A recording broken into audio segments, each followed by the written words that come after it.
لا حول ولا قوة إلا بالله العلي العظيم. بسم الله الرحمن الرحيم.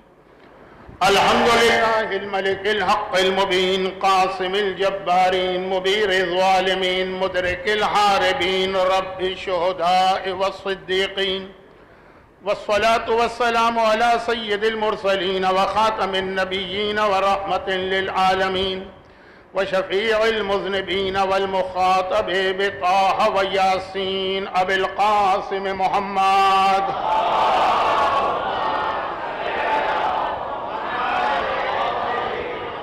وآله الطيبين الطاهرين الذين أذهب الله عنهم الرجس وطهرهم تطهيرا.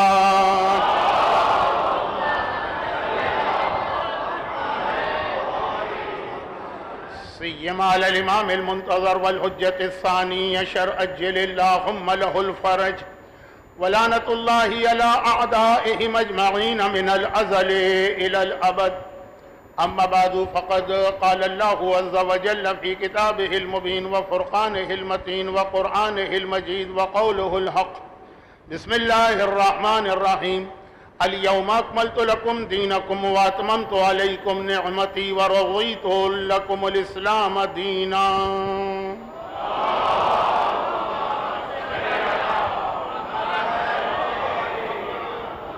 1446 ہجری 1446 ہجرہ کے ایام شہادت فاطمیہ کے سلسلے کی کمیونٹی ویلفیئر آرگنائزیشن کے زیر اہتمام یہ پہلی مجلس ہے میری، اور میں ابتدا ہی میں یہ عرض کر دوں کہ اب میں اپنی صحت اور عمر کے اعتبار سے اس قابل نہیں رہا ہوں کہ مومنین کی زیادہ خدمت کر سکوں. یہ ان بچوں اور نوجوانوں کا اصرار تھا کہ میں آ گیا، اگرچہ مجھے معلوم ہے کہ آپ میں سے اکثر کو مایوسی تو ہوگی، لیکن صف اعضاء پہ بیٹھنے کا ایک ثواب ہے اور شہزادی کونین کے مصائب کو سننا. میں بھی ٹوٹے پھوٹے الفاظ میں کچھ چیزیں عرض کروں گا. میری یہ عادت پرانے سننے والوں کو یاد ہوگی کہ میں کوئی ایک آیت لے کر 4 دن 5 دن 10 دن اس پہ گفتگو نہیں کرتا ہوں. موضوع ایک ہوتا ہے لیکن آیت بدلتی رہتی. تو جو آیت آج تلاوت کی گئی اتنی مشہور اتنی واضح آیت ہے کہ مجھے اس کے ترجمے کی ضرورت بھی محسوس نہیں ہو رہی، لیکن مجلس کا ایک طریقہ کار بھی ہے اور ذرا برکت بھی حاصل ہوتی. الیوم، آج کا دن وہ ہے کہ اکملت لکم دینکم، میں نے تمہارے لیے دین کو مکمل کر دی. واتممت علیکم نعمتی، اور جتنی نعمتیں میرے پاس ہیں اب میں نے سب سے بڑی نعمت عطا کر کے اتمام نعمت کر دیا. ورضیت لکم الاسلام دین، اور اب آج سے لے کے قیامت تک اسلام پسندیدہ دین قرار پائے. اس آیت پر علماء کرام کے مختلف خطابات، ارشادات، مجالس، پھر بہت سارے اس میں نکتے، بہت سی لطیف باتیں. الیوم کو کیوں کہا قرآن نے؟ رضیتوں کا مطلب یہ ہے کہ اس سے پہلے والا دین جو ہے وہ اللہ کے نزدیک پسندیدہ نہیں ہے. یہ اتمام نعمت کا لفظ کیوں آیا؟ یہ آپ ساری زندگی سنتے رہے ہیں اور انشاءاللہ قیامت تک آپ سنتے رہیں گے. جہاں پہ وہ بات پہنچاتے ہیں کون؟ یہ علماء. اس کے آگے سے مجھ طالب علم کا ٹوٹا پھوٹا بیان شروع ہونے جا رہا ہے، اور وہ یہ، میں معذرت خواہ ہوں کہ عمر کے اس مرحلے پر میری آئی سائٹ بہت کمزور ہے. مجھے سامنے بیٹھے ہوئے مومن بھی صاف نظر نہیں آتے، تو اس لیے میری معذرت ہوگی کہ اگر کوئی دور سے سلام کرے، قریب سے سلام کرے اور میں اس کا جواب نہ دے سکوں، لازمی طور پہ یہ سلام اشارے سے ہوگا، تو یہ میری بد اخلاقی نہیں ہوگی بلکہ میری ایک جسمانی کمزوری.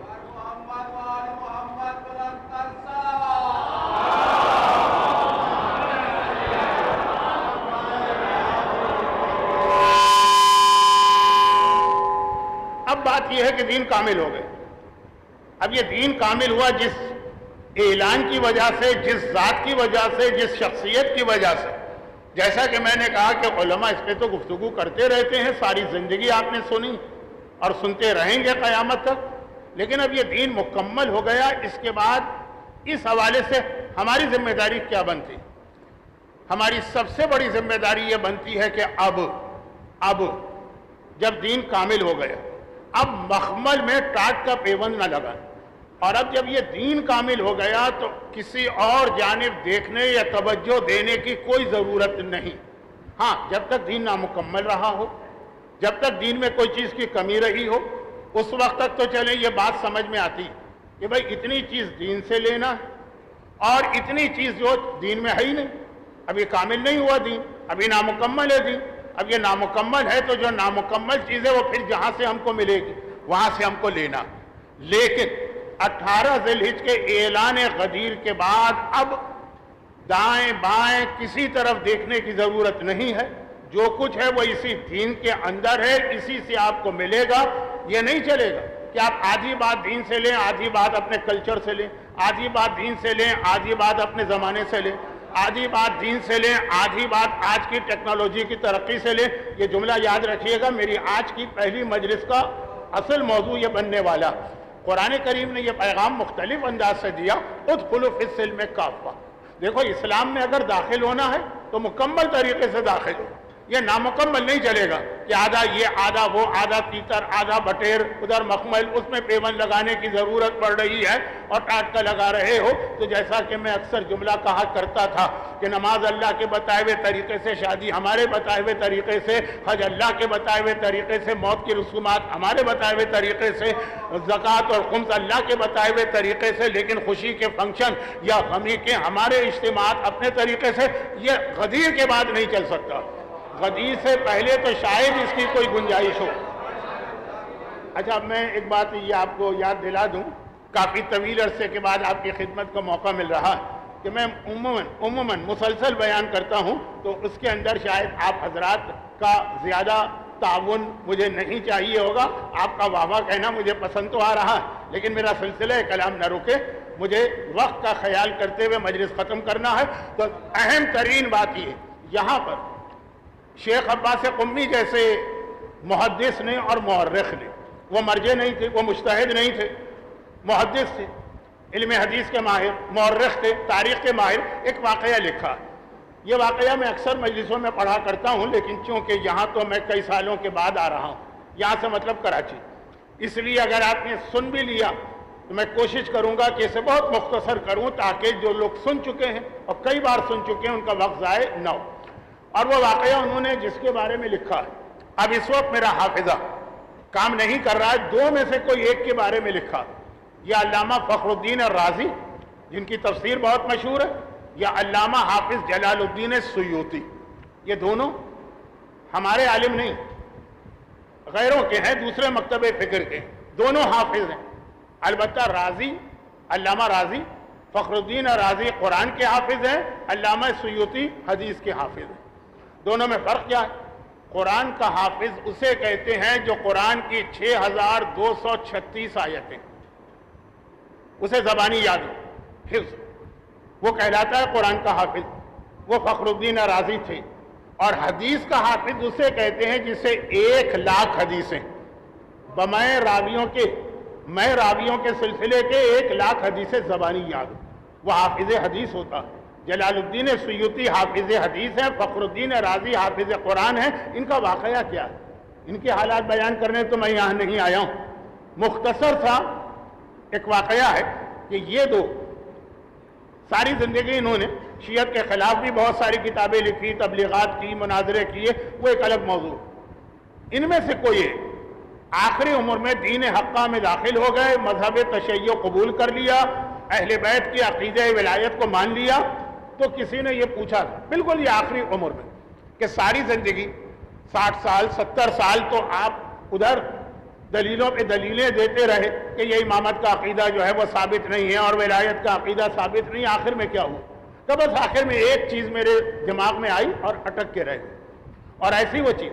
اچھا دیکھیے، آج کل تعصب اتنا زیادہ بڑھ گیا کہ اب وہ اس انداز کی علمی بحث نہیں ہوتی، اب تو مارم ماری ہوتی، اب تو بدتمیزیاں ہوتی، اب تو گالم گلوچ ہوتی اور اسی کو کہا جاتا ہے کہ اپنے دین کو ہم پھیلا رہے ہیں۔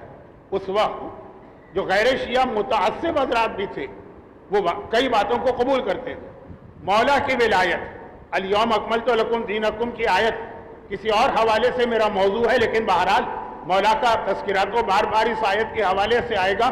مولا کی ولایت کے حوالے سے جو مسلمانوں میں دو مکتب فکر ہے، ایک ہمارا اور ایک برادران اہل سنت کا، ان میں بنیادی اختلاف ایک ہے۔ یہ ایک بنیادی اختلاف ہے جس کو آج کل وہ لوگ بدلنے کی کوشش کر رہے ہیں، لیکن پھر بھی کیونکہ ان کا تو سارا لٹریچر بھرا پڑا ہے اس چیز کہ اللہ کے رسول اس دنیا سے جب گئے تو کسی کو اپنا نمائندہ، اپنا جانشین بنا کے گئے، کسی کو سکسیسر مقرر کر کے گئے یا نہیں، بغیر جانشین بنائے ہوئے یہ کہہ کر چلے گئے کہ یہ فیصلہ امت کرے گی کہ اب کس کو اپنا حاکم ماننا۔ بنیادی اختلاف یہ کہ خلافت نصی ہے یا اجماعی، لوگوں کے کہنے سے بنتی ہے یا پیغمبر نے یہ ارشاد فرمایا۔ میں تفصیلات میں نہیں جا رہا ہوں کیونکہ وقت کم ہے، باتیں بہت ہیں، شہزادی کونین کا ذکر شروع کرنا ہے۔ یہ بنیادی اختلاف علامہ فخر الدین رازی یا جلال الدین سیوطی جو بھی ہو، دونوں بڑی اہم شخصیتیں ہیں، ٹاپ آف دا لسٹ آتی ہیں غیروں کے پاس۔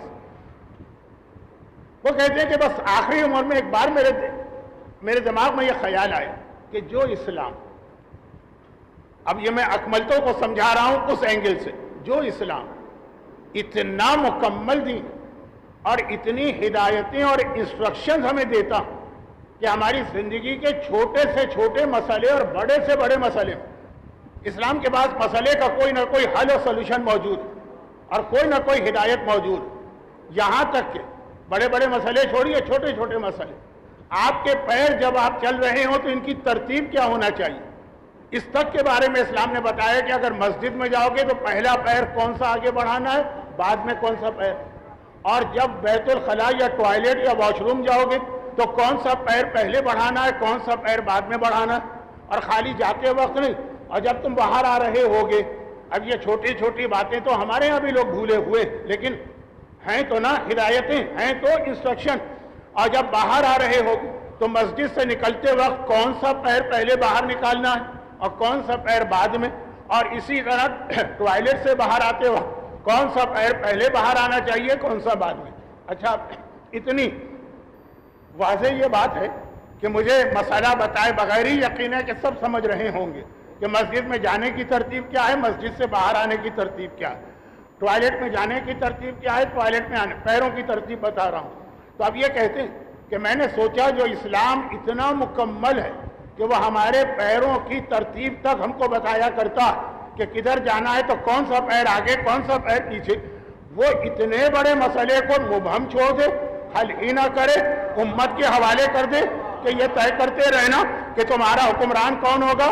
وہ خالی حکمران نہیں ہے، وہ رسول کا جانشین بھی ہے، وہ خالی رسول کا جانشین نہیں ہے، وہ اللہ کا نمائندہ بھی ہے۔ اتنے بڑے مسئلے کو چھوڑ دیا جائے، میری عقل نے کہا یہ ہو ہی نہیں سکتا۔ اور اس کے بعد میرے پاس کوئی چوائس ہی نہیں تھی، دو نظریے تھے۔ ایک نظریہ کہتا ہے امت پہ چھوڑ دیا گیا، جب وہ غلط ہو گیا تو خود بخود دوسرا نظریہ ثابت ہو گیا۔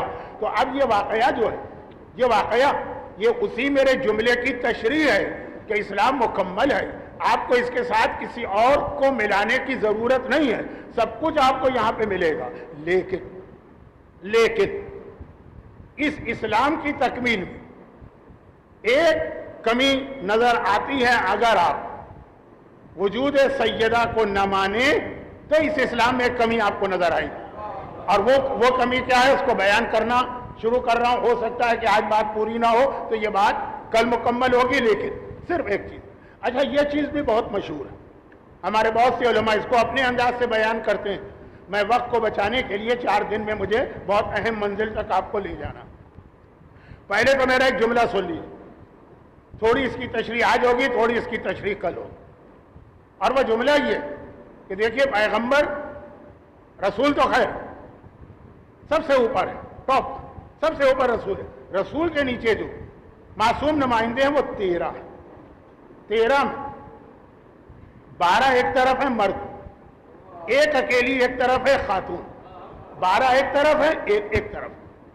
اور یہ یاد رکھیے گا کہ 12 مل کر اب یہ توہین کا جملہ نہیں بننا پائے کیونکہ آج کل تو بہت زیادہ توہین آمیز باتیں ہونے لگی ہیں، بلکہ بعض چیزیں توہین آمیز نہیں، لیکن اس کو اس انداز سے میڈیا پہ اچھال دیا جاتا ہے کہ وہ بھی توہین لگنے لگتی۔ تو میں توہین کی نیت سے نہیں کہہ رہا، 12 مل کر جو دین کے لیے اور دین کو بچانے کے لیے، دیکھیں مسئلہ ولایت جو غدیر خم میں طے ہوا وہ دین پھیلانے کا نہیں، وہ دین کو بچانے کا۔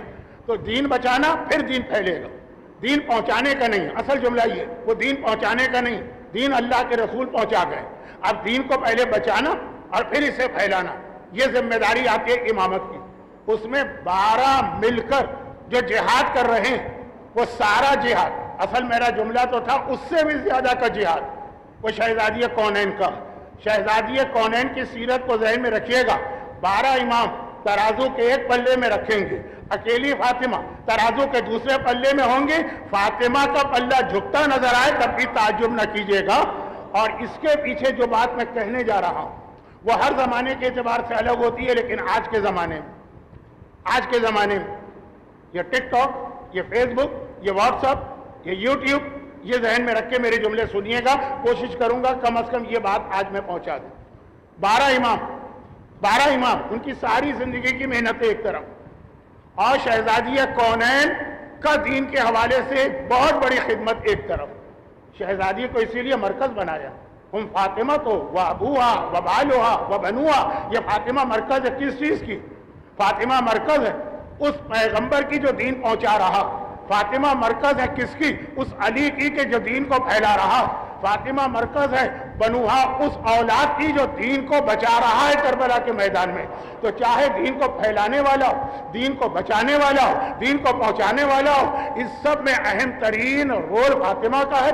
اب جو علماء کا جملہ ہے پہلے وہ میں سنا دوں، اور بہت مشہور جملہ، خاص طور پر خطیب اکبر مولانا مرزا محمد اطہر صاحب اکثر یہ کہا کرتے تھے، اور میں اسی سے استفادہ کرتے ہوئے اپنے موضوع پر آ رہا ہوں۔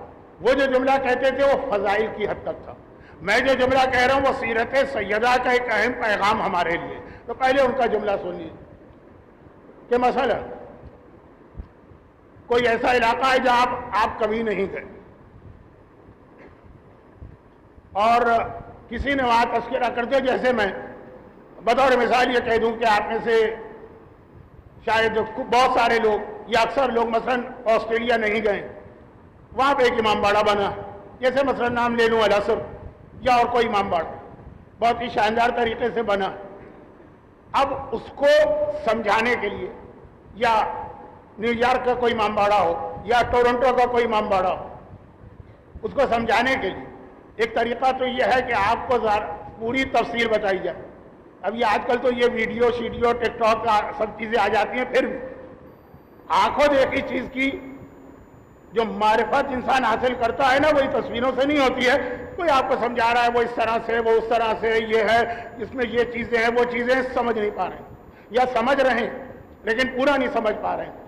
تو اگر بالکل اس کی شبیہ یا کاپی کوئی یہاں پر موجود ہو تو آپ سے کہہ دیا جائے کہ بھئی یہ سمجھ لو کہ جیسے فلاں امام باڑہ جو کراچی میں، جیسے مجھے یاد ہے میرے بچپنے جب نارتھ ناظم آباد میں حسینیہ سجادیہ بن رہا تھا، مرحوم علامہ رشید ترابی کی اہم ترین خدمات میں سے ایک، تو اس وقت مجھ سے کسی نے کہا کہ جو لکھنؤ کا بڑا امام باڑہ یہ بالکل اس کی کاپی ہے۔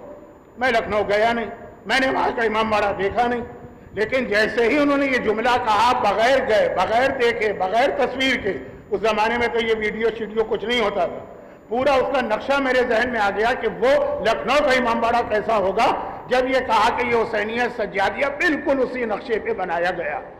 آج کل تو لوگ الحمدللہ کثرت کے ساتھ کربلا اور نجف وغیرہ کی زیارت کو جا رہے ہیں، لیکن جب یہ بہت مشکل تھا تو جہاں جہاں اس کی ٹرو شبیہ بنائی گئی تھی، بالکل ریپلکا جیسا ہوا، بالکل اس کی شبیہ، لوگوں کا کہا جاتا تھا کہ جا کے یہ دیکھ لو، بالکل کربلا کے نقشے پہ اس کو بنایا گیا۔ آج کل تو بہت عام ہو گیا ہے، لیکن آج سے 100 سال پہلے لکھنؤ میں پورے کے پورے چہاردہ معصومین سے ریلیٹڈ جتنی زیارتیں تھیں ان کی ایسی شبیہ بنائی گئی، ہر اینٹ اس طرح سے لگائی گئی۔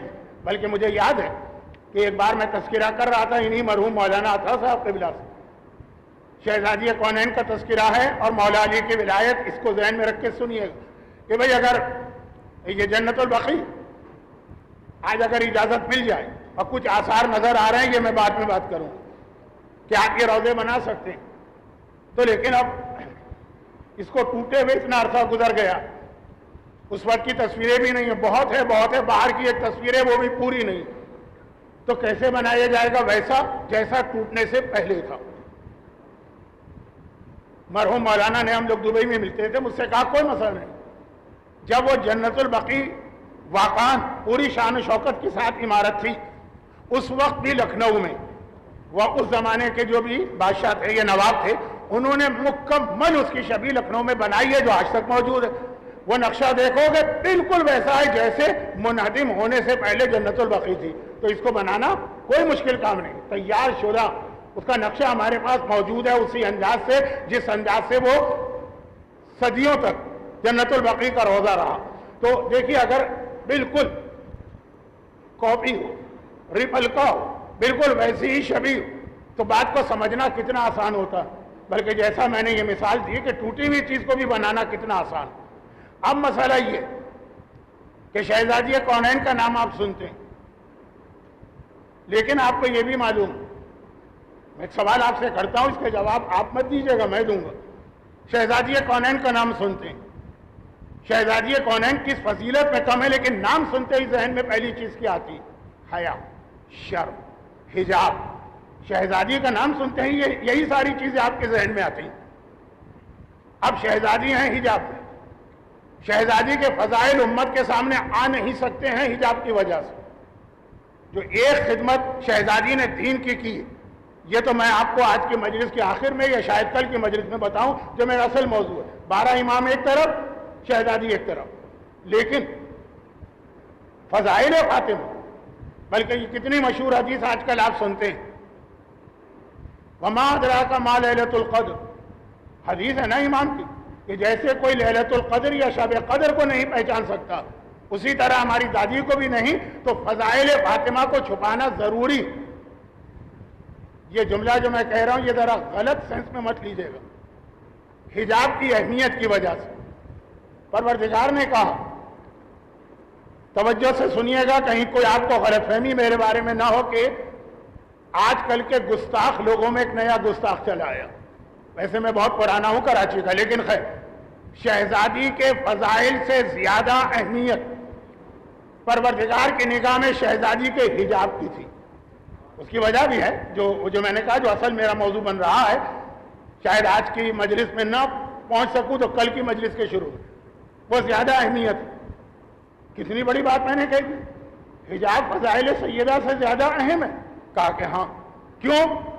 اس لیے نہیں کہ فضائل کم ہے، اس لیے کہ فضائل کو پہنچانے کا کوئی طریقہ ہے دوسرا، حجاب کو پہنچانے کا کوئی طریقہ نہیں ہے سوائے فاطمہ کے۔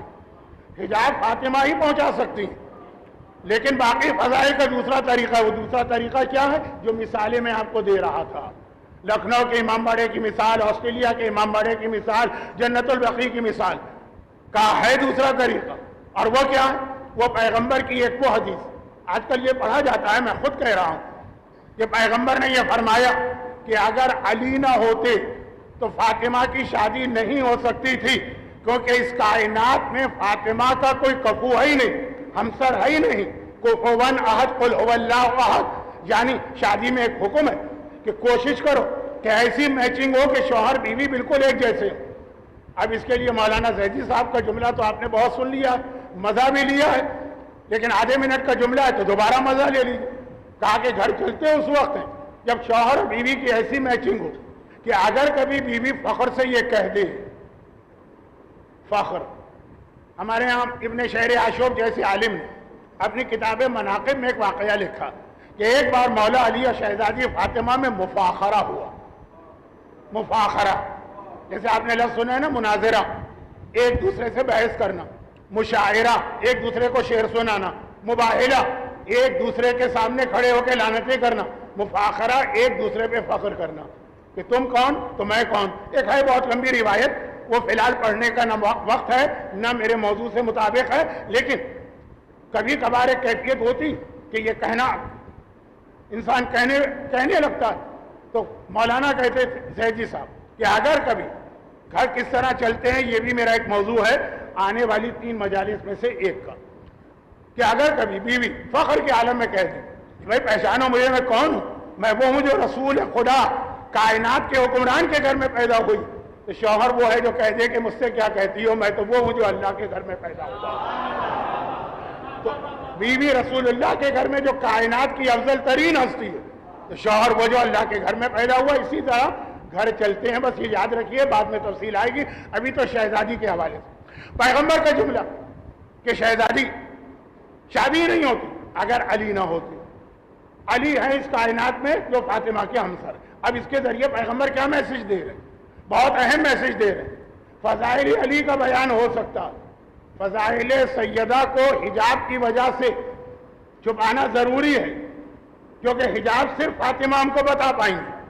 فضائل فاطمہ دوسرے طریقے آ سکتے ہیں، وہ یہ دوسرا طریقہ یہ ہے۔ کیا مطلب یہ کہ علی کو تو ہر آدمی جانتا۔ علی کون ہے؟ سب سے پہلے اظہار اسلام کرنے والا، ورنہ ہمیشہ سے تو علی ایمان اور اسلام پر ہے۔ علی کون ہے؟ بستر رسول پہ سونے والا۔ علی کون ہے؟ مثلا مکے کی گلیوں میں دشمنوں کے پتھراؤ سے رسول کی حفاظت کرنے والا۔ علی کون ہے؟ بدر کو فتح کرنے والا۔ علی کون ہے؟ احد کی ہاری بھی جنگ کو دوبارہ جیتنے کے مرحلے میں لے جانے والا۔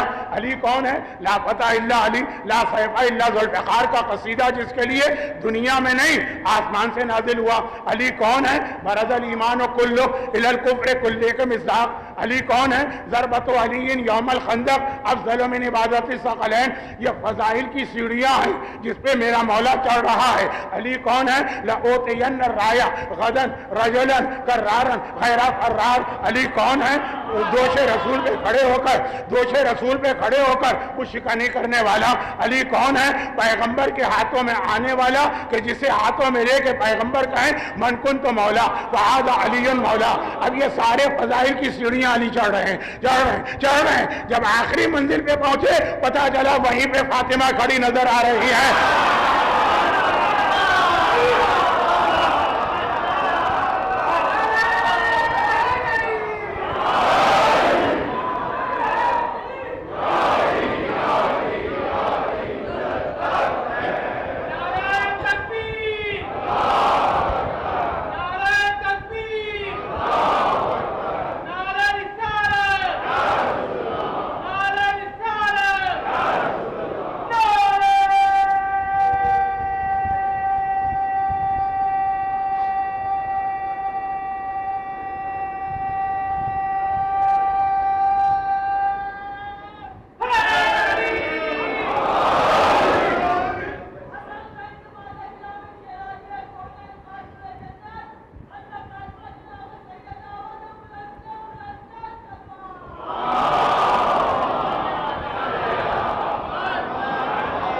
فاطمہ کون ہے؟ کہا کہ اگر علی نہ ہوتے تو فاطمہ کا کوئی کفو، کوئی ہمسر، کوئی مثل، کوئی برابر نہ ہوتا۔ تو فضائل کی اتنی سیڑھیاں علی چڑھ رہے ہیں، یہ سارے فضائل سیدہ بنتے جا رہے ہیں، یہ ساری منزلت سیدہ بنتی جا رہی ہے۔ تو فاطمہ کے فضائل علی کے ذریعے سے آ سکتے ہیں، مگر حجاب کا پیغام جو ہمارے مردوں کو دینا ہے، حجاب کا پیغام جو ہماری عورتوں کو دینا ہے۔ آپ کے ذہن میں ایک سوال آ رہا ہوگا، کیونکہ آج کل یہ اس قسم کے اعتراضات ممبر سے بھی بہت کیے جانے لگے کہ واہ، کیا حجاب اتنی بڑی اہم چیز بنا دیا گیا کہ آپ نے کہا کہ فاطمہ کی سیرت کا اہم ترین پیغام حجاب، جس کے لیے فضائل کو علی کے ذریعے سے پہنچایا گیا۔ جی ہاں، میں آ رہا ہوں اس منزل کے اوپر کہ کیوں یہ جملہ میں نے کہا۔ خالی ایک اسکارف کا نام حجاب نہیں، خالی ایک ڈریسنگ کا نام حجاب نہیں۔ ابھی آ رہا ہوں، بہت اہم میسج ہے، لیکن پہلے یہ بات مکمل ہو جائے کہ اب یہ جو پیغمبر نے ارشاد فرمائے کہ جتنے فضائل علی کے ہیں، کتنے، کہ اگر دنیا کے تمام سمندر سیاہی بن جائیں، تمام درخت قلم بن جائیں، تمام جن و انس مل کے علی کے فضائل لکھنا چاہیں تو نہیں لکھ سکتے۔ یہ سارے خود بخود اس حدیث کی وجہ سے یہ سارے خود بخود فضائل فاطمہ بن گئے، اتنے فضائل۔ اور اسی لیے ایک بات اور یاد رکھیں، ضمنی بات آ گئی ہے، وہ یہ کہ دو چیزیں اسلام میں ایسی، ابھی تو میں نے جو حجاب کے بارے میں خالی بات شروع کی، اب پوری نہیں کر پاؤں گا، کیونکہ یہ والی چیز اس وقت جو میرے ذہن میں آئی ہے اسی فضائل علی اور فضائل فاطمہ کے تسلسل میں ہے، تو اس کو آج ہی مکمل کر لوں تاکہ کل دوبارہ یہ دہرانا نہ پڑے۔ ایک بات یاد رکھیں، دو چیزیں ایسی کہ جو اسلام میں ایسی قائم ہوئی کہ ایک یادگار ہے علی کی اور ایک یادگار ہے فاطمہ کی۔ علی اور فاطمہ، ذرا پیغمبر نے کہا نا کہ فضائل میں میچنگ ہے تو میچنگ کئی حوالے سے۔ پہلی بات یہ سن لیجیے، اللہ کے رسول شہزادی کے بابا ہیں، مگر پیغمبر علی کے بھی بابا۔ روایت کیا ہے؟ آٹھویں امام کی مشہور روایت، مجھے معلوم ہے کہ آج کل یہ روایتیں بہت پڑھی جا رہی ہیں، لیکن ایک ربط کلام کے لیے پیغمبر کا ایک مشہور ترین لقب نہیں، کنیت، ابو القاسم، قاسم کے بابا۔ امام نے سوال بھی کیا تھا راوی سے اور پھر امام نے جواب بھی دیا تھا۔ وقت نہیں ہے کہ میں پوری روایت پڑھوں۔ شیخ صدوق نے اخبار عیون الرضا میں آٹھویں امام سے یہ بات نقل کی۔ ابو القاسم، قاسم کے باپ۔ پیغمبر نے یہ سوال کیا کہ معصوم نے سوال کیا، یا چھوڑ دیجئے حدیث کے الفاظ میں بہت وقت لگے گا۔ قاسم کے بابا، راوی کا سوال یہ تھا کہ آخر پیغمبر کو ابو القاسم کیوں کہتے ہیں؟ پیغمبر کے سب سے بڑے بیٹے کا نام تھا قاسم۔ آج بھی حج پر جانے والے، عمرے پہ جانے والے جب مکے میں جناب خدیجہ کی قبر کی زیارت کرتے ہیں تو بالکل پہلو میں ایک چھوٹی سی قبر اور یہ زیارت وہاں پر پڑھائی جاتی کہ یہ جناب قاسم کی قبر، پیغمبر کے سب سے بڑے بیٹے جو باپ اور ماں کی زندگی میں انتقال کر گئے، اور اس طرح انتقال کر گئے کہ وہ سورہ جو شاید میں کسی ایک مجلس میں سرنامے پہ پڑھوں گا۔ میں نے عرض کیا نا کہ میں ہر مجلس میں الگ آیت تلاوت کرتا ہوں۔ وہ نازل ہوا، اِنَّا شَانِئَكَ هُوَ الْأَبْتَرُ، تیرا دشمن ابتر ہے، ابتر مانے جس کی نسل کٹ جائے۔ تو یہ جناب قاسم کی موت پہ یہ آیت آئی جب دشمنوں نے تانا دیا کہ تمہارا بیٹا تو دنیا سے چلا گیا۔ راوی نے کہا کہ مسلمان کہتے ہیں کہ اس کی وجہ سے قاسم کے بابا، اس وجہ سے پیغمبر کو ابو القاسم کہتے ہیں۔ ہم اور آپ دعائے توسل کا آغاز کس سے کرتے ہیں؟ پیغمبر کی ابو القاسم کنیت سے۔ امام نے کہا نہیں، وہ ہے، وہ ظاہری اعتبار سے ہے لیکن وہ حقیقت نہیں۔ پتہ ہے کہ قاسم کسے کہتے ہیں؟ قاسم ہے ہمارے دادا علی ابن ابی طالب کا لقب۔ ابو القاسم کا مطلب ہے کہ پیغمبر ابو القاسم، قاسم کے بابا ہیں یعنی علی کے بابا۔ اچھا ایک بات اور سن لیجئے، قاسم دو طریقے سے پڑھا جاتا ہے اردو میں، سین سے بھی سواد سے بھی۔ عربی میں تو سین کا اور سواد کا پروناؤنسیشن الگ ہے، اردو میں ایک ہے۔ علی دونوں طریقے سے قاسم، سین سے پڑھے تب بھی پیغمبر کی کنیت تو سین سے ہی، اور سواد سے پڑھے تب بھی۔ علی کے دونوں لقب سن لیجئے، قاسم سین علی کا ایک لقب، قاسم سواد علی کا دوسرا لقب۔ سواد والا قاسم کیا ہے؟ جو ہم دعائے ابتدا میں پڑھتے ہیں اللہ کے لیے، قاسم الجباری۔ قاسم کہتے ہیں کمر توڑنے والا، قاسم الجباری، اللہ ظالموں کی کمر توڑنے والا۔ اصل نام تو یہ اللہ کا ہے لیکن اس میں شریک کیا ہے مولا کو بھی، مولا کا لقب ہے سواد والا قاسم۔ یہ لقب کس دن پڑا؟ یہ لقب بدر کی لڑائی میں ہوا تھا، جب بدر مسلمان اپنے 3 سپاہی بھیجے، مکے والوں نے کہا کہ نہیں ہمیں یہ نہیں چاہیے، ہمیں وہ سپاہی چاہیے جو مکے کے لوگ، یہ تو مدینے والے۔ تو مولا جب گئے نا، جب مولا کو آتا دیکھا تو اس وقت پورے لشکر کفار نے ابو جہل کی قیادت میں جملہ کہا، جاء قاسمنا، ہمارا قاسم آ گیا۔ علی کو دیکھ کر کہا ہمارا قاسم آ گئے۔ کیا مطلب؟ جب مکے کی گلیوں میں یہی بچے جو آج بدر میں جوان ہو کر لڑنے آئے، جب یہ بچے تھے اور پیغمبر پر پتھر مار رہے تھے اور میرا مولا پیغمبر کے تحفظ و دفاع کے لیے ساتھ چلا، ادھر سے پتھر آیا، علی نے جیب سے کھجور کی گٹھلیاں نکال کے ان کی کمر پہ ماری، ہر بچہ کمر پکڑ کے بیٹھ گیا، کہنے لگا قسمنا علی، قسمنا علی، علی نے ہماری کمر توڑ دی۔ اس دن سے علی کا لقب بنا قاسم، سعاد سے قاسم یعنی کافروں کی کمر توڑنے والا، اور سین سے قاسم، سین سے قاسم، سین کے قاسم کا مطلب ہے تقسیم کرنے والا۔ امام فرماتے ہیں کہ میرے دادا کا لقب ہے، کیونکہ میرا دادا وہ ہے جو جنت و جہنم میں تقسیم کرنے والا ہوگا۔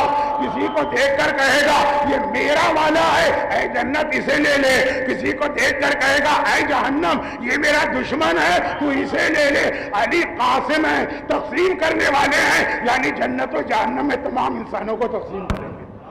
یہ پیغمبر علی کے بھی بابا ہیں، فاطمہ کے بھی بابا ہیں۔ علی اور فاطمہ کفو ساتھ چل رہے ہیں، مگر ایک جگہ جا کر سیرت میں دو چیزیں آ جاتی ہیں۔ ایک یادگار، یادگار کا لفظ تو اچھا نہیں ہوتا، یادگار کہتے ہیں جو چیز ختم ہو جائے۔ ایک سنت، ایک طریقہ اسلام میں ایسا ہے جو علی کی وجہ سے قائم ہے، حکم خدا ہے مگر ذریعہ علی کو بنایا۔ اور ایک سنت و طریقہ اسلام میں وہ جو فاطمہ کے ذریعے سے قائم ہے، حکم خدا ہے ذریعہ فاطمہ بنی۔ اور وہ کیا؟ مسجدیں دنیا میں جتنی بھی آپ کو نظر آئیں گی یہ علی کی برکت ہے۔ دو جملے صرف، عمر ابن عبدالعزیز کا واقعہ نہیں پڑھا، صرف دو جملے۔ خانہ کعبہ ہمیشہ سے کعبہ تھا لیکن قبلہ نہیں بنا۔ قبلہ کب بنا؟ جب علی کی ولادت ہوئی۔ سب سے پہلی مسجد جو دنیا میں اسلام کے آنے کے بعد بنی اس کا نام ہے مسجد قباء۔ دیکھیں چہرے مجھے نظر آ رہے ہیں، حج بھی کیا ہے، عمرہ بھی کیا ہے، ایک نہیں کئی بار مسجد قباء کی ہم زیارت کرتے ہیں۔ کیوں؟ کہ یہ دنیا کی سب سے پہلی مسجد ہے پیغمبر کے اعلان رسالت کے بعد۔ لَمَسْجِدٌ أُسِّسَ عَلَى التَّقْوَى مِنْ أَوَّلِ يَوْمٍ۔ قرآن تعریف کر رہا ہے مسجد قباء بنی کیسے، یہ مسجد بنی کیسے، پہلی دنیا کی پہلی مسجد کیسے بنی ہے؟ پیغمبر قباء بستی سے مدینے جا رہے ہیں، قباء والوں نے ہاتھ جوڑے اور کہا کہ یا رسول اللہ آپ یہاں سے جا رہے ہیں، ہمیں کوئی یادگار دے کے جائیے تاکہ ہماری نسلیں فخر کرے کہ اللہ کا رسول مدینے میں بعد میں گیا، پہلے یہاں روکا۔ شب ہجرت مکے سے پیغمبر چلے، قباء میں روکے، اس وقت کا واقعہ، بعد میں مدینے میں داخل ہوئے۔ پیغمبر نے ایک بار کسی صحابی سے کہا کہ یہ میری اونٹنی بہت مشہور ہے نا، اونٹنی کا واقعہ، اسے چلاؤ، وہ نہیں چلی۔ اور اس کے بعد ایک اور سے کہا تم چلاؤ، نہیں چلی۔ مولا سے کہا اے علی اس اونٹنی پر تم بیٹھو، جیسے ہی مولا بیٹھے جوش کے عالم میں اونٹنی کھڑی ہو، مشہور واقعہ، آپ نے عمرے میں بھی علماء سے سنا، آپ نے حج میں بھی سنا، آپ نے مجلسوں میں بھی سنا، اور اب میں بات ختم کرتا ہوں۔ جیسے ہی علی اونٹنی پہ بیٹھے ایک مرتبہ جوش کے عالم میں اونٹنی اچھل کے کھڑی ہوئی، علی کو ضرورت نہ پڑی چلانے کی، اونٹنی خود ہی چلتی ہے، ایک راؤنڈ لگا کے وہیں پہ آتی ہے جہاں سے چلی، اور مولا اتری۔ پیغمبر نے کہا قبیلے والوں سے یہ پتھر لگا دو، یہ میں مسجد بنا کے جا رہا ہوں، اس سے پہلے لوگ جانتے ہی نہیں تھے کہ مسجد کسے کہتے ہیں۔ کہا آج سے یہ مسجد ہے دنیا کی پہلی مسجد، مدینے کی مسجد بعد میں بنی، مسجد قبلتین اس کے بھی بعد بنی، سب سے پہلی مسجد تو دنیا کی سب سے پہلی مسجد وہ ہے جس کو علی کے قدم لگے۔ جتنا جگہ میں علی سواری کو لے کے گھومے وہ مسجد بنی۔ قیامت تک کی جو مسجدیں ہیں وہ سب علی کے قدموں کی برکت ہے۔ مسجدیں آپ کو نظر آئیں گی علی کی وجہ سے۔ اب سنیے دوسری بات، دونوں میں نے کہا دو چیزیں، یہ دو معصوم ہم کو ایسا دے کے گئے ہیں، وہ دو معصوم جو کفر، ساری مسجدیں علی کی وجہ سے۔ میں زیادہ اس تفصیل میں نہیں گیا کہ کعبہ قبلہ کیسے بنا، خیر نے کہا چلیں خالی بات مسجد تک رکھیں، کیونکہ آپ کے شہر میں کعبہ نہیں ہے، مسجدیں ہیں۔ کس کی وجہ سے؟ علی کے قدموں کی وجہ سے۔ جتنی جگہ علی اونٹنی کو لے کے چلے، جہاں سے بیٹھے تھے علی کے پیر لگے، آخر میں جہاں اترے تھے علی کے پیر لگے۔ یہ ہے دنیا کی پہلی مسجد۔ اور دنیا میں جتنے امام باڑے، آپ امام باڑہ کہیں، آپ عزا خانہ کہیں، آپ امام بارگاہ کہیں، آپ عاشور خانہ کہیں، آپ حسینیہ کہیں، جو نام بھی دیں، یہ ساری کی ساری بنائی ہیں فاطمہ نے۔ مشہور روایت نا، مولا نے دیکھا، یہ میں مسائب میں کل یا پرسوں پڑھوں گا، آج مصائب میں نہیں پڑھ رہا ہوں. مولا نے دیکھا کہ شہزادی واپس آئی ہیں بابا کے ماتم سے, چہرے کی ساری کھال جھلس گئی.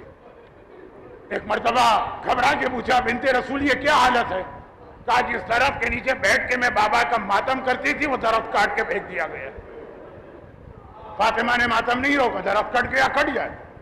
وہی تپتی ہوئی زمین پر جلتے ہوئے سورج کے نیچے سارا دن فاطمہ نے ماتم کیا. اور پھر فاطمہ نے ایک جملہ کہا, یہ جملہ جو معراج کا پیغام ہے اس سے بھی ریلیٹڈ ہے, اس کے اندر آنے والی ایک مجلس کا ایک اور موضوع ہے وہ بھی اس کے اندر ہے, لیکن اس کی طرف اشارہ بھی نہیں کر رہا ہوں. ایک جملہ کا مولا اے ابا الحسن, میں نے آج تک آپ سے کسی چیز کی فرمائش و خواہش نہیں کی, صرف ایک خواہش ہے میری, اب آپ میرے لیے کوئی ایسی جگہ بنا دیجئے جہاں بیٹھ کر میں اپنے بابا کا ماتم کروں. ابھی میں منزل مسائب پہ نہیں آ رہا ہوں, چند لمحے, زیادہ دیر بھی نہیں باقی. مولا نے سلمان فارسی کو ملایا, اپنے ساتھ ملایا اور ایک کمرہ بنایا جسے بیت الاحزان کہتے ہیں, بیت الحزن بھی کہتے ہیں. یہ کس کام کے لیے بنایا گیا؟ یہ نماز کے لیے نہیں بنایا گیا, یہ دعاؤں کے لیے نہیں بنایا گیا, یہ تسبیح پڑھنے کے لیے نہیں بنایا گیا, یہ ذکر خدا کے لیے نہیں بنایا گیا جو مشہور ذکر خدا کے معنی, ورنہ تو ذکر حسین بھی ذکر خدا ہے, ذکر علی بھی ذکر خدا. یہ بنایا گیا صرف ماتم کے لیے, یہ بنایا گیا صرف رونے کے لیے. تو دنیا میں جہاں کوئی مسجد نظر آئے احترام سے سر جھکا لے, یہ میرے مولا کی یادگار ہے. اور کوئی امام باڑہ نظر آئے تو احترام سے سر جھکا لے, یہ کائنات کی شہزادی کی یادگار ہے. جب تک مسجدیں ہیں علی کا وہ پیغام چل رہا, اور جب تک امام باڑے ہیں قیامت تک رہیں گے. جب تک تو میں نے خالی محاورتاً کہا فاطمہ, تو ایک یادگار علی, ایک یادگار فاطمہ. اور اسی وجہ سے جو دو عبادتیں بن رہی ہیں ہمارے یہاں بلا وجہ اس کو ٹکرا دیتے ہیں. دیکھیے اگر کوئی آدمی یہ کہے کہ جی پتہ نہیں علی افضل ہیں کہ فاطمہ افضل ہیں, اس سے زیادہ بے وقوفانہ اور احمقانہ کوئی بحث نہیں ہوگی. ہر مومن کہے گا. لیکن کبھی ہمارے یہاں ایک سوال ہو جاتا ہے, نماز افضل ہے کہ ماتم افضل؟ بھائی نماز مسجد میں ہے, مسجد علی. ماتم امام باڑے میں ہے, ماتم فاطمہ. میں یہ نہیں کہہ رہا ہوں کہ علی نماز پڑھتے تھے ماتم نہیں کرتے تھے, علی کا ماتم بھی تاریخ میں یادگار ہے. میں یہ نہیں کہہ رہا ہوں کہ فاطمہ ماتم کرتی تھی اور نماز نہیں پڑھتی تھی. ارے فاطمہ اور نماز کا تو رشتہ ایسا ہے. ایک جملہ سن لیجئے جو علامہ طالب جوہری کا ہے, ان کا جملہ نہیں بتا رہا ہوں, اس کے آگے اس طالب علم کا ایک اضافہ ہے. میری کوشش ہوتی ہے کہ جو ہمارے ممبر کے خدمت گزار بڑے بڑے علماء دنیا سے چلے گئے لوگ ان کو یاد رکھیں. ان کا جملہ نہیں, ان کے جملے میں میرا اضافہ سن لیجیے. وہ حدیث غدیر کو سمجھا رہے, جہاں سے بات شروع ہوئی تھی الیوم اکملت, تو وہی پہ اختتام ہو رہا ہے آج کی مجلس کا. وہ حدیث غدیر کو سمجھا رہے ہیں, اور اسی نشتر پارک میں جس کے سامنے آپ بیٹھے ہیں تو ایک جملہ کہہ رہے ہیں کہ حدیث غدیر میں ایک لفظ آیا, لفظ بھی نہیں ایک حرف آیا, حرف یعنی ورڈ, انگریزی میں ورڈ نہیں لیٹر, ایک لیٹر آیا فا. من کنتو مولا فا فا فا ھذا علی مولا, فا. فا کو سمجھا رہے ہیں. سورہ یاسین کی آیت آخری آیت, انما امرہ اذا اراد شیئا ان یقول لہ کن فیکون. کہ اللہ وہ ہے کہ جب کسی چیز کا ارادہ کرتا وہ کہتا ہے کن, ہو جا. فیکون تو وہ چیز ہو جاتی ہے. اب اللہ جب کہتا ہے ہو جا, تو وہ جو چیز ہو جاتی ہے اس میں کتنا ٹائم لگتا ہے؟ 1 سال, 6 مہینے, 1 مہینہ, 1 دن, 1 گھنٹہ. بھائی کن فیکون کے کیا معنی؟ کن ہو جا, یکون معنی ہو جاتی ہے, وہاں پہ لفظ آیا فیکون, بس وہ ہو جاتی ہے, فوراً وہ ہو جاتی ہے. تو اللہ کے کہنے اور چیز کے بننے میں کتنا ٹائم لگتا ہے؟ 1 منٹ نہیں, 1 سیکنڈ نہیں, اس سے بھی کم. اب آج کل تو مائکرو سیکنڈ ویکنڈ سے لوگ سمجھ لیتے ہیں. ادھر اللہ نے کہا کن, وہ چیز فوراً ہو گئی. تو یہ فے کی طاقت ہے, کہ ادھر کا ہو جاتی ہے. اب فے کی طاقت کو غدیر میں سمجھیے.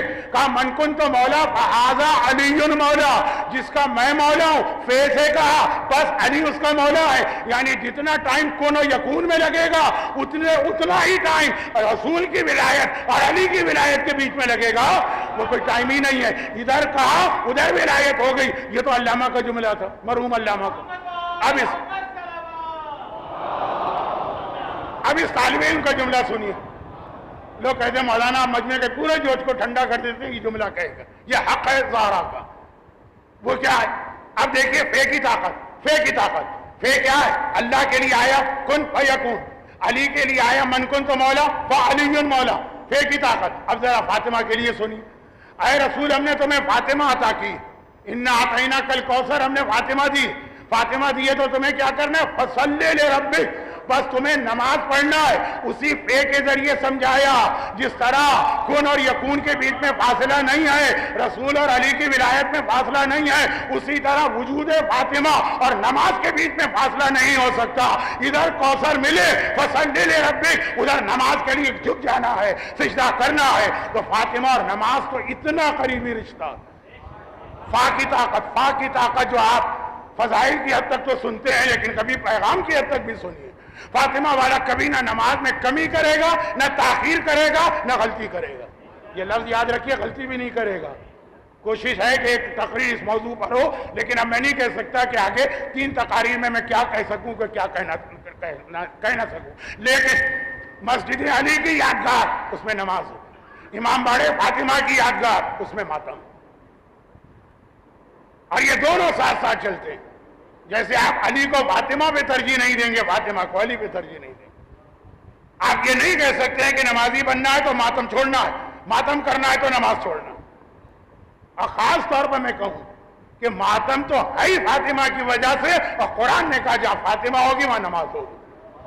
انا اعطیناک الکوثر فصلی لربک.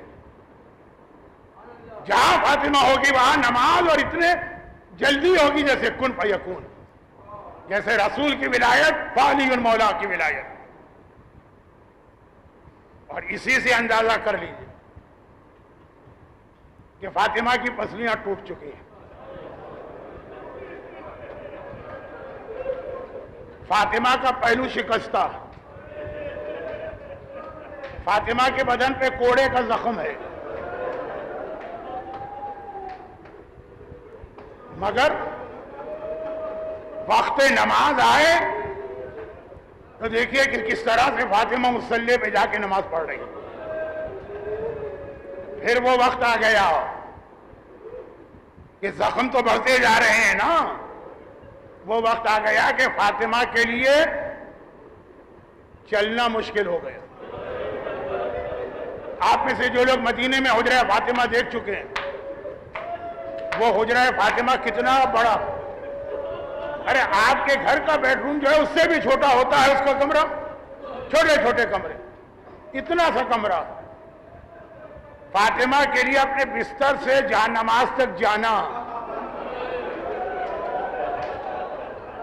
کتنے قدم کا فاصلہ ہوگا, یہ مشکل ہو رہا ہے. لیکن فاطمہ جاتی ہیں, اور کس طرح جاتی ہیں یہ تاریخ سے پوچھیں. اس طرح سے جاتی ہیں کہ ایک ہاتھ دیوار پہ رکھتی ہیں, دوسرے ہاتھ سے ٹوٹی ہوئی پسلیوں کو سنبھالتے ہیں. ٹوٹی ہوئی پسلیوں کو سنبھال کر دیوار پر ہاتھ رکھ کر مصلی پہ جاتی ہیں اور نماز پڑھتی ہیں. اور فاطمہ کا ماننے والا کبھی حیرت سے کہے کہ ہم ماتم کر رہے ہیں, ہمارے پاس نماز کا وقت نہیں. کیا تمہارا ماتم فاطمہ کے ماتم سے بڑا ماتم ہے؟ کائنات میں فاطمہ سے زیادہ بڑا ماتمی کون گزرا ہے؟ اس نے 2 ماتم کیا, دونوں ایسے کہ کائنات میں کوئی ماتم نہ کر سکا. اس نے بابا کے بھی ماتم کیا, اور اس نے اپنے لال حسین کا بھی ماتم کیا. مگر اس میں بھی ٹوٹی ہوئی پسلیاں سنبھال کی جاتی تھی, نماز پڑھتی.